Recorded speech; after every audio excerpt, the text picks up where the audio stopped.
What is the most important aspect in regards to passing shots in tennis? Well, before we get into it, here is my college team here. That's Bodie and Silas. And let's take a look at what they do on this point.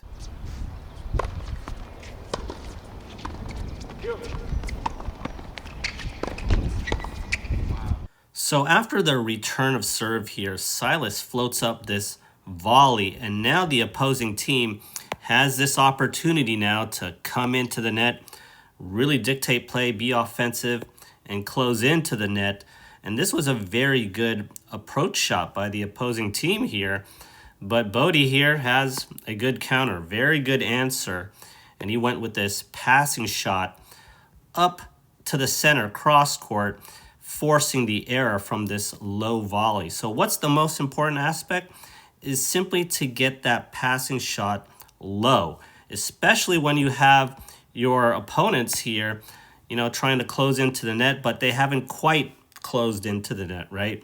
There's still some space here, and you could plop that ball straight to their feet. And you could do it two ways, right? Well, Bodie did it by hitting hard and flat towards the opposing team here, and that was well done. That's a good option. Also, you could maybe get some top spin, maybe a little bit more top spin on that passing shot to kind of loop it to their feet. Either way, both options are very good. Maybe the hard and flat option may be a little bit riskier, right? And I do always recommend that top spin, because then it's a little bit safer, and what you're playing for is not really a winner, right? Or even a forced error.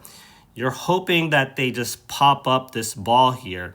Maybe it pops up and you still have your partner here or yourself to put away that next shot. Be careful though going down the line. Yes, you still want to make it low, but if you go down the line, notice that this part of the net is a little bit higher, right? It's 3.5 feet high as opposed to 3 feet high near the center there. So you need pretty much that top spin going down the line. And that's why Bodie's shot was very smart, very smart. He went cross court there over the lower part of the net, and that was a good option, that hard and flat shot. Very well executed on the run. And these low volleys, right? Low volleys and the half volleys, they're big trouble. They're big trouble, very hard to execute in doubles, right? So keep your passing shots low. If you enjoyed this video, kindly do me a favor and hit that like and subscribe button. As always, thanks for watching, and I'll see you next time.